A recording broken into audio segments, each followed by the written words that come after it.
But why shouldn't you be voting for the kinds of policies, for the kind of political party which will give you a more Catholic society, not a properly Catholic, because it'd be hypocritical, full of errors and so on, but more Catholic than a left-wing society. Yes. So why did you vote Labour? Well, I don't know. I can't vote. I don't know. No, vote Tory. But I mean, I can't even remember whether I voted. Yeah. I either voted Reform or Dog Walkers Party or something. I can't remember. I can't remember. But I would not vote Labour. Fair enough. But to me, I want consistency. If we go back years and years ago in the Catholic Church, there was consistency. You can't do. These are the sins. Yeah. And that's what there was none of this. Oh, but this is all right. There isn't that in the Catholic Church. No, of course there isn't. Yeah. What I'm saying is within the congregation. Of course. You know what? There's a survey done in America. I think it's like most Catholics don't believe in the real presence. Oh yeah, that's how right? So don't expect. But there's a priest. I won't name him by name in Orgle Street, the New Catechumen dungeon. He actually says we have to understand that modern day society is as it is, and rent prices are very high, so couples have to live together. Well, you're a priest, but can't be seen. We have priests, James Martin, we have priests all over the church. And he's wrong. Yeah, but the problem is James Martin is consistent. We've got leaders who do not enforce the faith. Yeah, but what I'm saying is James Martin is at least consistent. Most of the stuff he says is nonsense. This particular guy is very happy to go and rally outside an abortion clinic or outside and tell homosexuals how terrible they are, but then it's okay to live in sin. Well, at least James Martin is consistent. He does nonsense. There's a problem with the priest, but you see again, you get James Martin.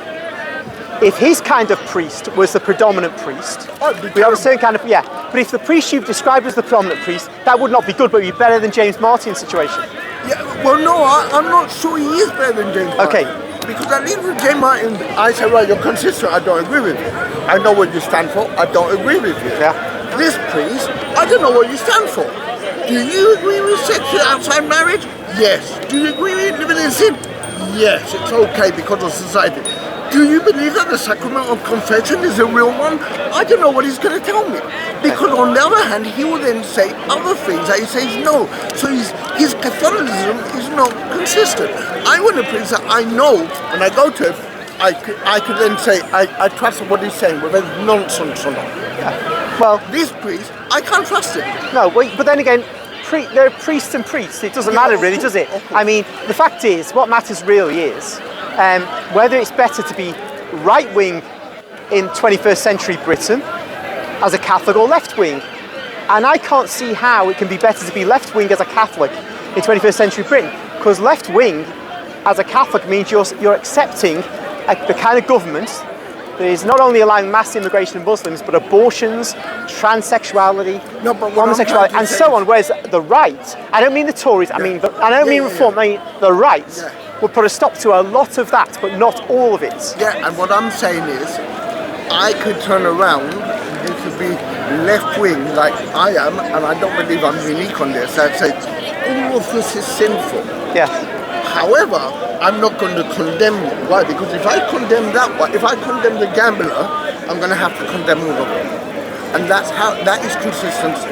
If I'm going to condemn the homosexual, I'm going to condemn all of them. And I'm not going to do that. These guys said, I am going to condemn this one and that one. Oh, these ones I even do myself. But would you then saying no? Right, let's have a concrete example. Would you support a ban on men who call themselves women competing in female sports? Yes. But they say they're women. Yeah, let them. I don't. But hold on a minute, aren't you actually condemning their opinion of themselves? I know you've asked me, Michael, as a Catholic, I'm saying yes. In society, I would say I think this particular case, okay, they're allowed to call themselves women, but we both know that the reality of the matter is they're competing in something which they shouldn't be, because they are not actually biological women. All right. And would you say that she has the right, the person has the right to call themselves a shoelace, and I will call them Timothy.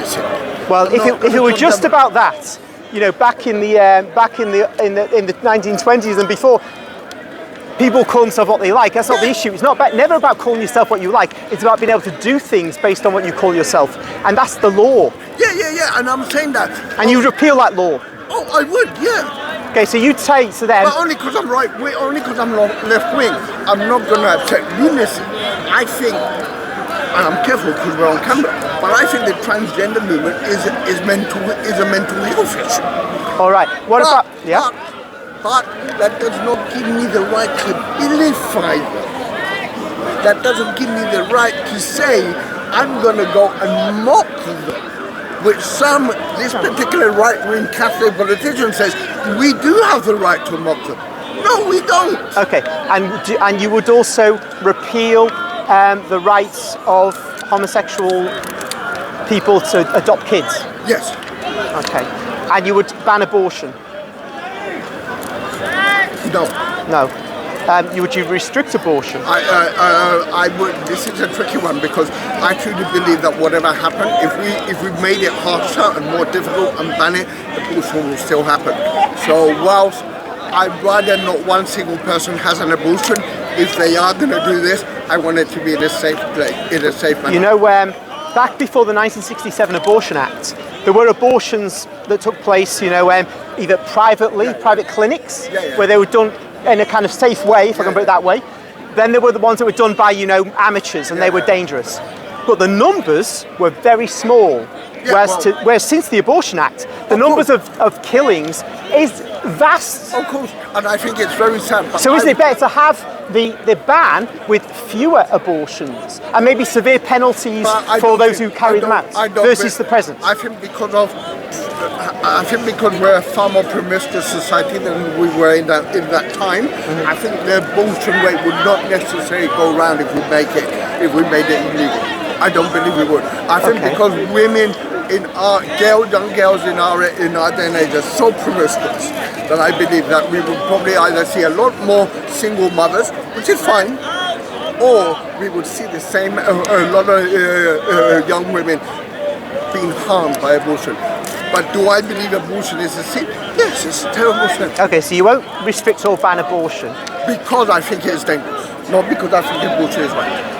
Yeah, but what you said though was that it might be as bad, end up being as bad as it is now. But since it might not be as bad, because you said there might be just a lot more single mothers, then isn't it worth doing it? Because the worst case on your scenario is it will just be as bad. No. Well, if it's just as bad, it's not a good thing. No, but it might be as bad. That's the worst case. Yeah. But given that's the worst case, there are options. No, because what if it's far worse? I thought you thought it might be as bad. No, I'm posing that question now. Oh, well, if it were far worse, then my approach is the state can never be justifying sanctioning an evil. Whereas if people conduct an evil, that's the person themselves. But when the state does it, we're all implicated. Okay, that's a fair point, and I would agree with that. And we have tools, by the way. Yeah. We have tools to stop homemade abortions. For example, one can have severe punishments. Yes. The lash, capital punishment, or long jail sentences. And that will deter, just like in the Muslim countries where they chop your hand off, there's far less theft than there is here. Yeah, but I don't want to be in a society where we chop people's hands off. So the question is then, do we have people going around without a hand, or do we have hundreds of thousands of dead kids? Or we have better education for women in the churches and the home. Educate women, young girls, not to be so promiscuous. Well, you'd have to do that in the teeth of Hollywood and the media, which are not in our control. And that's what's caused the promiscuity. I agree with you, but you do understand the point I'm getting at. Because at the same time, if we go back when abortion was illegal, women were not as promiscuous as they are now. Therefore, and it's very rare to hear young ladies, on OnlyFans and my body count is 200 and all this type of nonsense. This wouldn't happen when the Abortion Act was illegal. Funny, I get this. And now abortion is fully used as a form of contraceptive, which is terrible for so many reasons. What I'm trying to say is, when it comes down to abortion, and young ladies, let's educate them before it happens, not to have sex before marriage. Let's educate them not to live in sin.